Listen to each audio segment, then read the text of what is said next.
Hello friends, मेरे YouTube channel English वे में आप सभी का स्वागत है। तो चलिए शुरू करते हैं आज की स्टोरी। तो ये है इसका फ्रंट पेज और इधर भी है।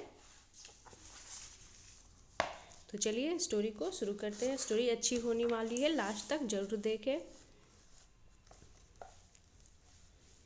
The prin the princess who never smiled.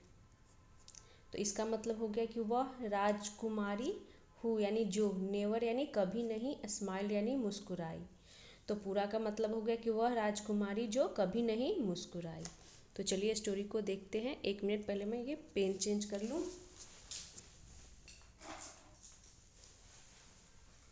ये हो गया।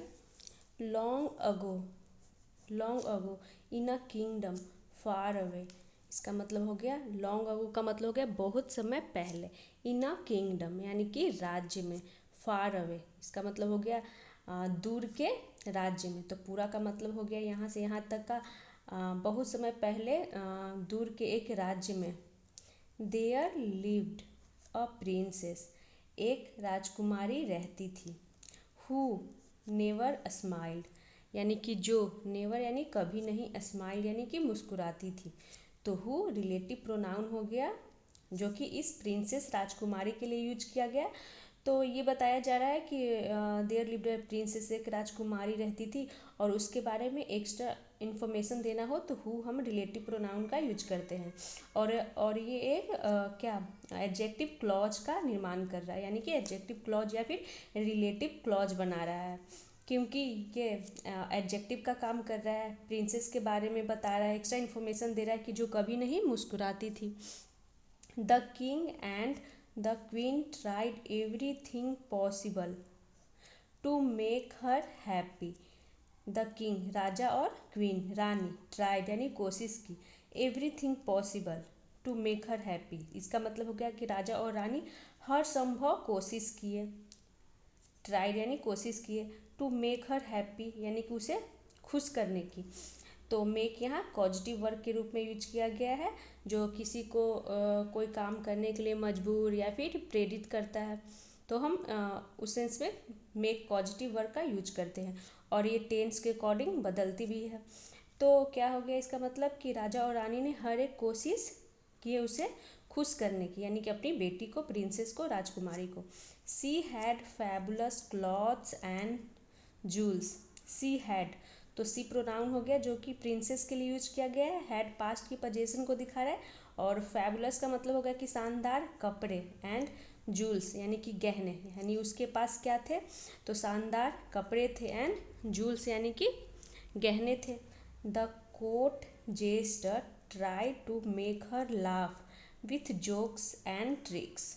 द कोर्ट जेस्टर इसका मतलब हो गया दरबार का विदूषक, ट्राइड यानी कोशिश किया, टू मेक हर लाफ यानी उसे हंसाने की। तो यहाँ पर भी सेम मेक पॉजिटिव वर्ब जैसे यहाँ यूज किया गया था वैसे ही किया गया। तो उसे क्या किया, जो कोर्ट का जेस्टर था वो उसे लाफ यानी हंसाने की कोशिश किया, विथ जोक्स यानी कि चुटकुलों से, एंड ट्रिक्स यानी कि चालों से, यानी अपने जो चाल और ट्रिक से उसे हंसाने की कोशिश कोशिश किया। देन तब they called the chief medicine man and asked his opinion.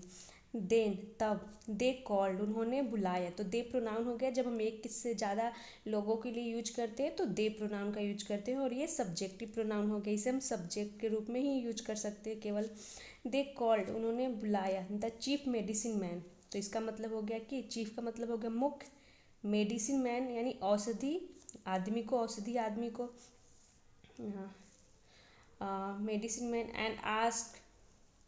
तो मेडिसिन मैन का मतलब ये भी बोल सकते हैं, वैद्य भी बोल सकते हैं, and ask his opinion. Ask का मतलब हो गया पूछा, हिज ओपिनियन यानी उसका राय। He tried all the medicines and herbs he knew about. He tried उसने कोशिश किया, ऑल द मेडिसिन्स यानी सभी दवाइयों, एंड हर्ब्स यानी औषधियों को, ही न्यू अबाउट यानी कि वह जिसके बारे में जानता था। तो वो जिस चीज़, दवाई, मेडिसिन, औषधि के बारे में वो जानता था उसने कोशिश किया। बट लेकिन, स्टिल यानी अभी भी, the princess did not smile, यानी राजकुमारी डिड नॉट स्माइल यानी नहीं मुस्कुराई। लेकिन रानी जो थी वो फिर भी नहीं मुस्कुराई। तो उसे जोक्स के द्वारा और ये मेडिसिन्स, हर तरह का औषधि मेडिसिन ये सब यूज किया गया, लेकिन फिर भी प्रिंसेस नहीं मुस्कुराई। तो चलिए देखते जानते हैं इस स्टोरी के जरिए कि कैसे रानी राजकुमारी होती है प्रिंसेस, वो कैसे मुस्कुराती है, कौन उसे हंसा पाता है। द वजीर सेड, यानी कि वजीर ने कहा, योर मजेस्टी महाराज, let's proclaim a reward for anyone who can make the princess smile. Your majesty का मतलब हो गया महाराज, लेटस प्रोक्लेम यानी कि चलिए, प्रोक्लेम का मतलब हो गया कि घोषणा करते हैं, ये हो गया। तो लेटस प्रोक्लेम का मतलब हो गया आइए घोषणा करें। और रिवॉर्ड यानी कि एक इनाम, फॉर एनीवन यानी किसी के लिए जो, यानी कि एनीवन यानी कोई जो can make the princess smile, यानी राजकुमारी को स्माइल, चेहरे पे स्माइल यानी मुस्कुराहट ला सके।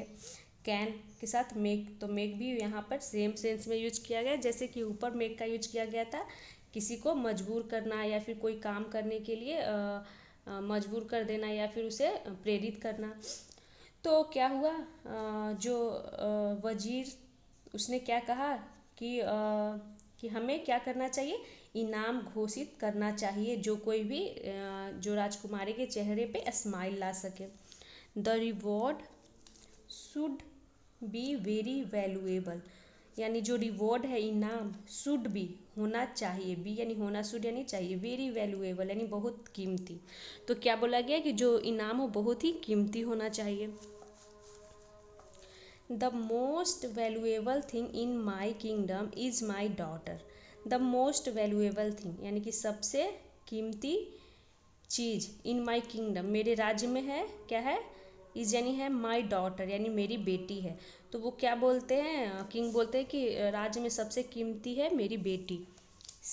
आई shall give her in marriage to anyone who makes her smile. तो इसका मतलब हो गया आई शैल गिव हर, मैं उसे दूंगा, in marriage to anyone, तो कहने का ये मतलब हो गया कि मैं शादी करूँगा, टू एनी वन यानी कि उससे जो मेक्स हर स्माइल, जो उसे स्माइल यानी कि जो उसके चेहरे पर मुस्कान ला सके। तो ये कहने का मतलब हुआ आई शैल गिव हर, यानी मैं उसे दूंगा, यानी कैसे, तो मैं उसकी शादी कराऊंगा जो कोई भी हंसा सके। डिक्लेयर्ड द किंग, यानी कि राजा ने डिक्लेयर कर दी, यानी कि वो घोषणा उन्होंने की कि जो कोई भी हंसा पाएगा, मेरे बेटी के चेहरे पे मुस्कान ला पाएगा, मैं उससे शादी करूँगी, यानी मैं अपनी बेटी को उसे दूंगा। तो ये है किंग।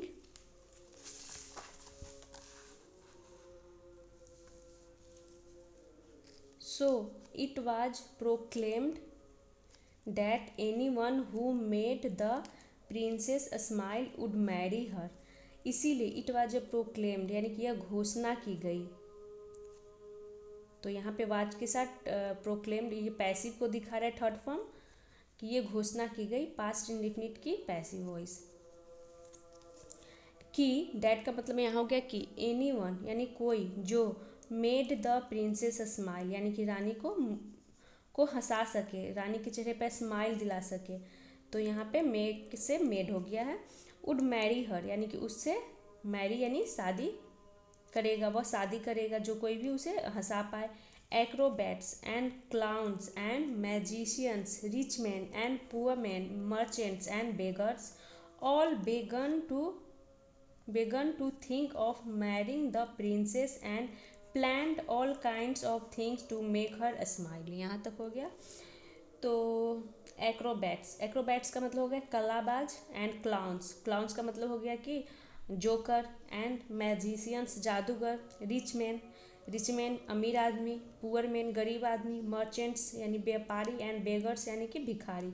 ऑल तो कलाबाज, जोकर, जादूगर और अमीर आदमी, गरीब आदमी, व्यापारी, भिखारी सभी क्या करने लगे, ऑल सभी, बेगन टू थिंक यानी कि बेगन, बिगेन की सेकंड फॉर्म बेगन हो गई, टू थिंक यानी सोचने लगे, ऑफ मैरिंग द प्रिंसेस यानी राजकुमारी से शादी करने का, एंड प्लान्ड और योजना बनाने लगे, of planned all kinds of things यानी कि ये बोल सकते हैं अलग अलग प्रकार की चीज़ें को टू मेक हर स्माइल, यानी कि मेक हर स्माइल, उसके चेहरे पे स्माइल लाने के लिए, हंसाने के लिए बोल सकते हैं।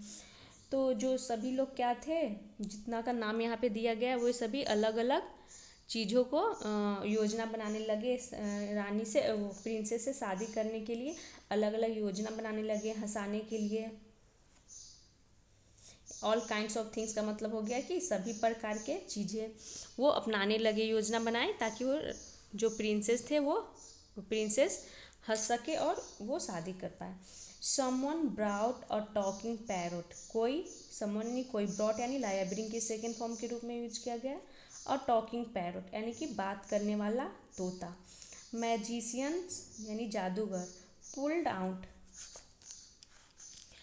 Out rabbits, ribbons and coloured scarfs out off hats. तो इसका मतलब हो गया जो जादूगर था, पुल्ड आउट बाहर निकाला, रैबिट्स खरगोश को, रिबन्स यानी कि फीते, एंड कलर्ड स्कार्फ्स यानी कि रंगीन दुपट्टों को, आउट ऑफ हैट्स यानी कि अपने टोपी से, आउट ऑफ हैट्स यानी कि टोपी से बाहर।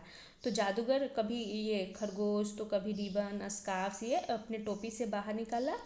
Acrobats performed all kinds of tricks, जो कलाबाज थे, परफॉर्म्ड यानी उन्होंने दिखाया, ऑल काइंड्स ऑफ ट्रिक्स यानी कि तरह तरह के करतब बोल सकते हैं।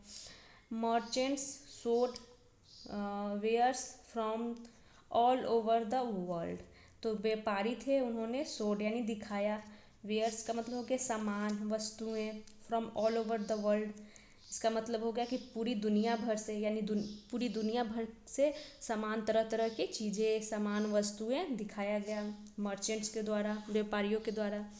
It was a never ending stream of dazzling things and सोज।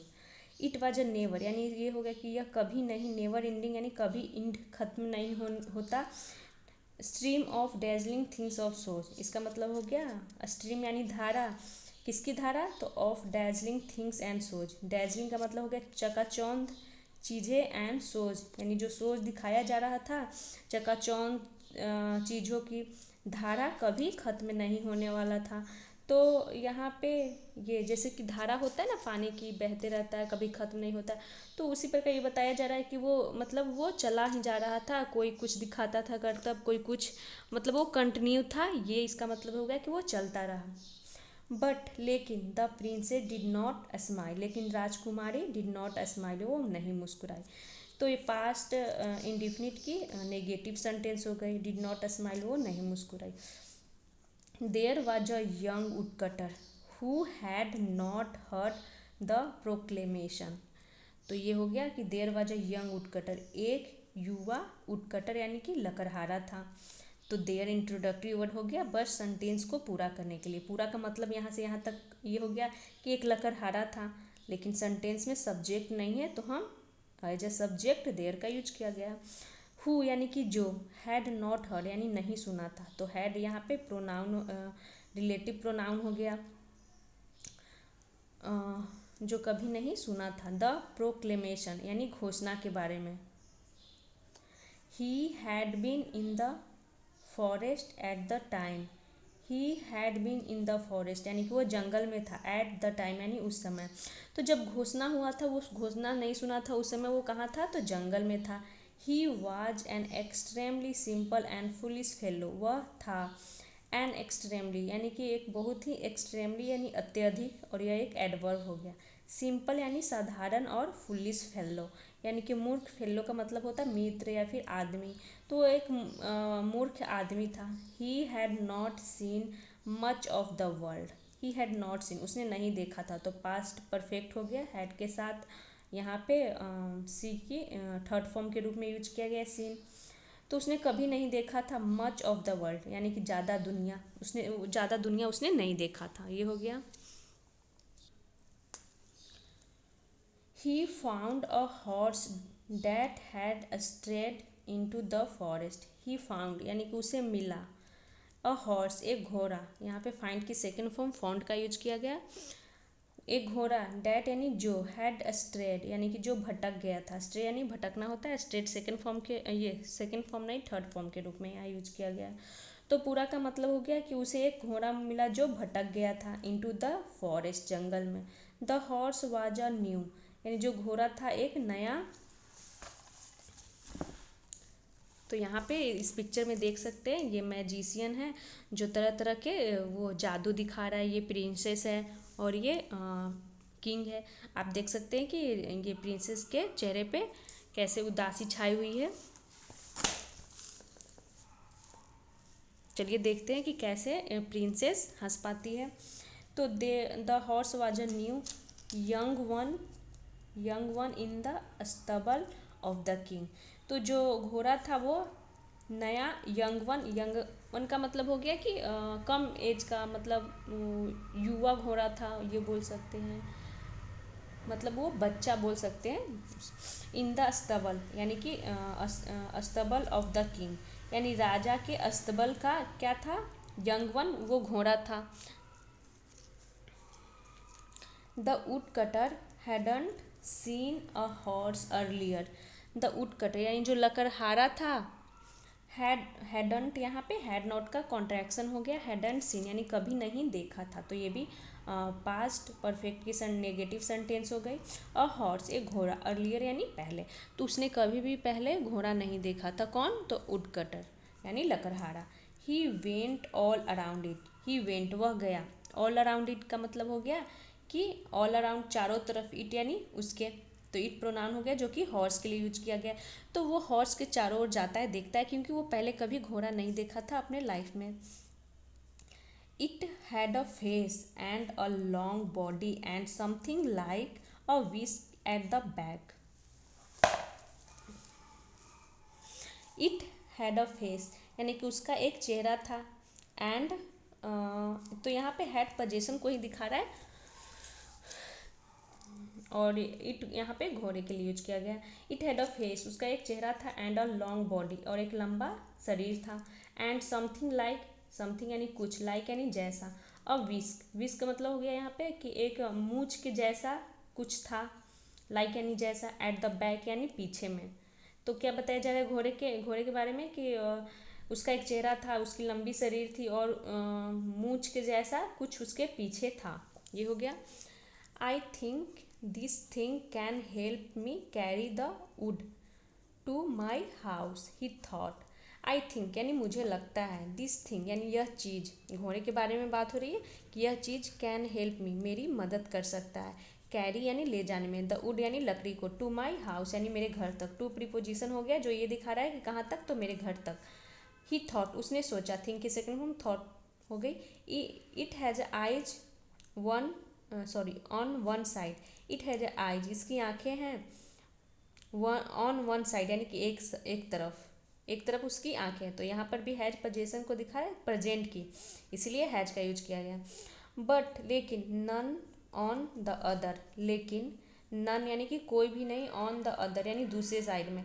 तो वो बोलता है कि एक साइड उसकी आंखें हैं और दूसरी साइड मतलब कि उसकी आंखें नहीं हैं। So I'd better sit facing the other side, तो इसीलिए, तो यहाँ पे आई वुड का कॉन्ट्रैक्शन हो गया आइड बेटर यानी कि बेहतर होगा, सिट यानी बैठना, facing the other side, facing का मतलब हो गया कि फेस करके, द अदर साइड यानी दूसरी तरफ। That way will be able to see both side, यानी इस तरह विल बी, तो यहाँ पर भी वी विल का कॉन्ट्रैक्शन हो गया, वी विल बी एबल यानी हम सक्षम होंगे, टू सी यानी देखने में, बोथ साइड यानी दोनों तरफ। तो वो क्या बोलता है कि एक साइड तो इसकी आंखें हैं पर दूसरी साइड नहीं है, तो बेहतर क्या होगा कि मैं दूसरी साइड फेस करके बैठ जाऊं, तो दोनों साइड क्या होगा, देखने में हम सक्षम होंगे, ऐसा उस कटर का सोच था। सो इसीलिए ही क्लैम क्लैम्बर्ड क्लैम्बर्ड ऑन द हॉर्स, यानी कि वह चढ़ गया, क्लैम्बर्ड यानी चढ़ गया, सेकंड फॉर्म के रूप में यूज किया गया, ऑन द हॉर्स यानी घोड़े पे, facing backwards and holding his bundle of would. तो फेसिंग यानी कि फेस करके, बैकवर्ड्स यानी पीछे की ओर, एंड होल्डिंग यानी कि पकड़ करके, हिज बंडल ऑफ वुड यानी लकड़ी का जो बंडल था, बंडल यानी गट्ठर, अपने लकड़ी का जो गट्ठर था उसे पकड़ करके वो बैठ जाता है। He hung on the he hung on to the whisk. That was actually the horse's tail. He hung, तो hang की सेकेंड फॉर्म hung हो गई, वह लटक गया on the whisk, यानी कि whisk को पकड़ के वो मतलब लटक जाता है यानी कि बैठ गया. That was actually, that यानी जो, was यानी था, actually यानी वास्तव में, the horse's tail यानी घोड़े की पूंछ. तो यहाँ पे देख सकते हैं इस पिक्चर में कि कैसे ये देखता है घोड़ा को. तो पहले, इससे पहले वो हॉर्स को नहीं देखा था, तो देखा कि एक साइड आँख है और इसके दूसरे साइड में आँख नहीं है, तो क्या बेहतर होगा कि मैं इसके तरफ पीछे की ओर मुँह करके बैठ जाऊँ ताकि हम दोनों तरफ से देख पाएँ. इसका क्या सोचता कि आगे में इसकी आँखें हैं और पीछे मेरी आँखें हो जाएगी तो हम दोनों तरफ देख सकेंगे, इसीलिए ये ऐसे बैठ जाता है उल्टा होकर के. तो यहाँ पे देखते हैं, तो ये बताया जा रहा है कि जो पीछे में जो विस्क था वो वास्तव में क्या था, तो घोड़े की पूंछ था. This startled the horse so much that it bolted. इसका मतलब हो गया कि दिस स्टार्टल्ड यानी कि इससे, स्टार्टल्ड का मतलब हो गया कि इससे वो घबरा गया. द हॉर्स यानी घोड़ा, सो मच यानी इतना ज़्यादा, डैट की इट बोल्टेड यानी वह भाग गया. तो बोल्टेड का मतलब हो गया कि अचानक से भाग जाना. तो मतलब ये हो गया. तो वो उल्टा साइड बैठ जाता है घोड़े के ऊपर और उसकी जो पूंछ होती है उसे पकड़ लेता है. तो इस सब से वो जो घोड़ा था वो घबरा जाता है, स्टार्टल्ड यानी घबरा जाता है और वो भाग जाता है. ये हो गया. The woodcutter became terrified and dropped the bundle of wood. तो ये हो गया. इसका मतलब कि the woodcutter यानी लकड़हारा became terrified यानी वो terrified यानी घबरा गया, and dropped यानी कि छोड़ दिया, the bundle of wood यानी कि जो गट्ठर था लकड़ियों का उसे छोड़ देता है. तो जो घोड़ा था वो भी घबरा जाता है, जब दूसरी साइड बैठ गया तो वो घबरा गया और वो तेज़ी से दौड़कर भागने लगा. तो जिससे कि वो वुडकटर था वो भी घबरा गया और जो लकड़ी का बंडल था गट्ठर उसे वो छोड़ दिया. The horse galloped to its stable. तो जो घोड़ा था, गैलोप का मतलब हो गया कि तेजी से दौड़ा, टू हिज स्टेबल कहाँ तक, तो अपने अस्तबल की ओर दौड़ा. तो टू यहाँ प्रीपोजिशन हो गया. यहाँ गैलोप्ड का मतलब हो गया कि तेजी से दौड़ा, सेकंड फॉर्म के रूप में हो गया. तो घोड़ा तेजी से दौड़ा अपनी अस्तबल की ओर. द प्रिंसेस यानी राजकुमारी, सॉ यानी कि देखी, द वुडकटर लकड़हारे को, going backwards on the horse. Going यानी जाते हुए, बैकवर्ड्स यानी पीछे की ओर, going backwards on the horse यानी कि घोड़े पर. And birds out laughing. तो बर्ड्स आउट लाफिंग का मतलब होता है हंसी फूट पड़ना. तो वो क्या हुआ, एंड बर्स्ट आउट लाफिंग यानी कि उसकी हंसी फूट गई. तो राजकुमारी ने देखा ऊँट कटर को ये पीछे की ओर बैठकर जाते हुए, तो घोड़े पे. तो राजकुमारी की हंसी फूट पड़ी. तो वो हंसने वाली बात थी भी, ऐसे उल्टा साइड में बैठकर देखकर किसी को भी हंसी आ जाता. तो यहाँ पर देख सकते हैं ये राजकुमारी थी जो देखी तो उसकी हंसी फूट पड़ी. तो ये हो गया यहाँ तक. The king and the queen were dilated यानी कि राजा और रानी, वर डिलाइटेड यानी कि बहुत प्रसन्न हुए, खुश हुए. The woodcutter was summoned and such ने much to his surprise. The woodcutter यानी लकड़हारा वाज समन यानी लकड़हारे को बुलाया गया. समन मतलब होता है बुलाया गया उसे, summon. And much to his surprise इसका मतलब हो गया कि बहुत, टू हिज सरप्राइज यानी कि वो बहुत आश्चर्य हुआ, सरप्राइज यानी आश्चर्य हुआ. ही, तो surprise, much to his surprise मतलब हुआ ये हो गया, मतलब कि जिसकी अपेक्षा नहीं था उसका उल्टा हो गया, इसीलिए इसका क्या मतलब हो गया, मच टू हिज सरप्राइज यानी कि बहुत आश्चर्य हुआ, उसकी उम्मीद नहीं थी. He was married to the princess यानी कि उसकी, ही वॉज मैरिड शादी करा दी गई, टू द प्रिंसेस यानी राजकुमारी से. तो सारे लोग हार गए, कोई भी रानी को हंसा नहीं पाया, लेकिन ये जो वुडकटर था इसे देख करके रानी हंस देती है, तो इससे रानी की शादी हो जाती है. तो वैसे इसे तो पता भी नहीं था उसके बारे में, लेकिन फिर भी इसकी शादी रानी से हो जाती है. तो ये थी आज की स्टोरी. मिलते हैं नेक्स्ट वीडियो में. अगर वीडियो आपको अच्छी लगी हो तो वीडियो को लाइक करें एंड चैनल को सब्सक्राइब करें. Thanks for watching.